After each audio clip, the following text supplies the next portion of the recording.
Overwatch today posted a short story for Reaper. I'll post the link to this short story in the description so you can read it, but it's like 24 pages or something, I want to say. 21 pages. But I read it, so what I'm going to do today is I am going to give you a summary of the short story and tell you my thoughts on the short story. And while I tell you guys this summary, I'm just gonna bless you guys with my Reaper gameplay, who is like one of my least played characters.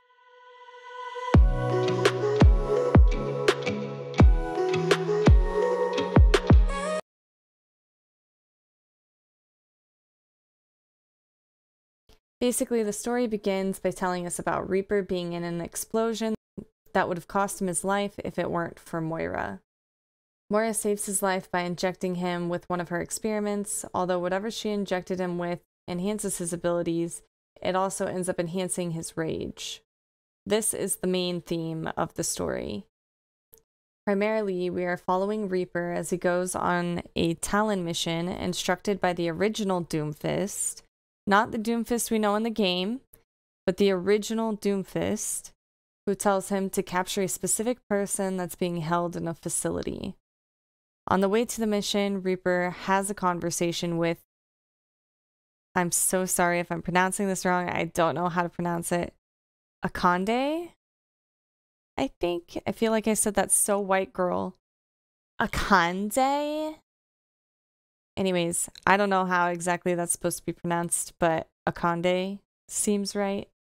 Who is the actual Doomfist, as we know in the game, but this is before he became Doomfist. In this short story, he's currently behind a prison cell.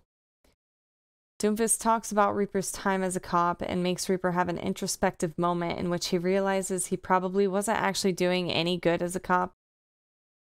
Rather, he was just enforcing these elites' policies. Reaper then finds out he's working with Sombra just as they're reaching the destination. Sombra makes small jabs at Reaper throughout all of their interactions, and each time this happens, Reaper's rage begins to bubble, and he has this internal battle with an unknown voice in his head, telling him this isn't him and that he's better than the rage that's consuming him.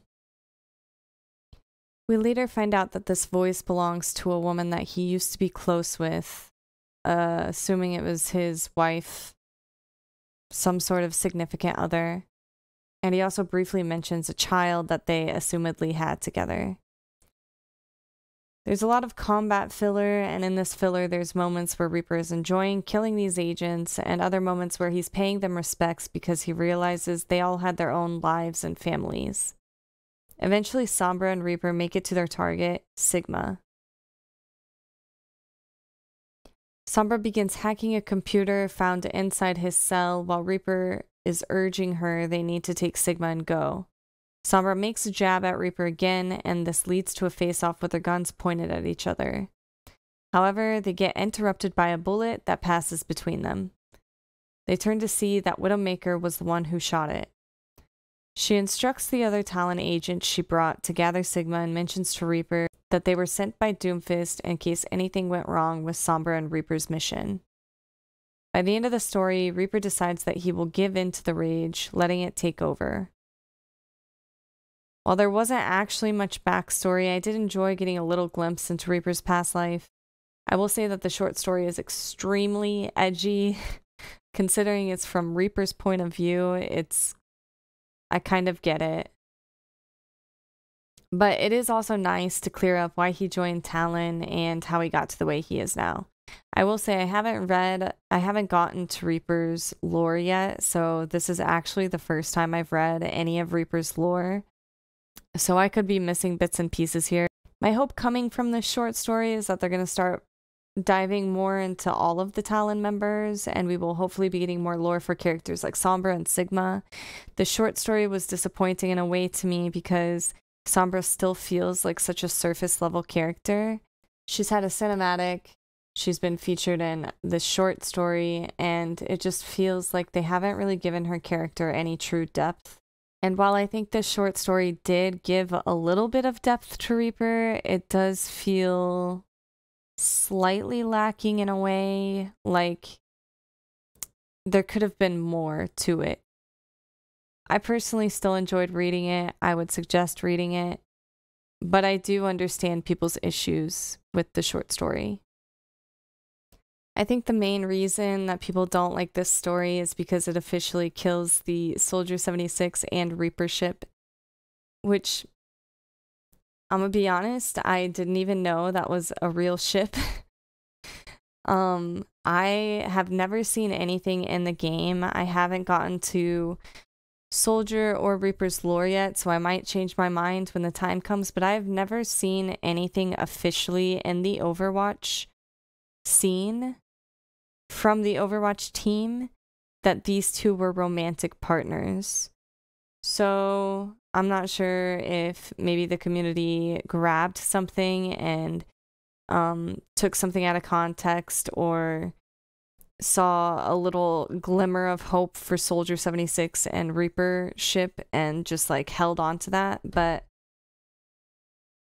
I have not personally seen anything that hints that they were romantically involved, just that they were friends. Again, I might change my mind whenever I actually get to Soldier and Reaper's lore, which I'll probably get into soon since I've just read the Reaper short story. Would I read it again? Maybe, but it's just kind of there. I mean, I'm not really a huge Reaper fan anyway, so for me, I wouldn't read it again just because I don't care that much about Reaper. But it is nice to see all the little interactions with other characters like Doomfist, Sigma, Sombra, Widowmaker. It's really nice to see that, and I love seeing those interactions. So for me, that's why I enjoyed the story. And I hope to see more in the future. And I think since they pushed out that Zarya comic recently, and there's been a short story this week, it feels to me like the Overwatch team is getting back on track, and they're trying to push out more content and trying to push out actual lore that we can grab onto. So in my opinion, this is this is massive hopium for me, but it does feel like they're trying to give us more lore and give us more backstory. So I'm hoping that this is a consistency thing and that they'll continue to push out things like this often. Thank you guys for watching. Don't forget to like and subscribe.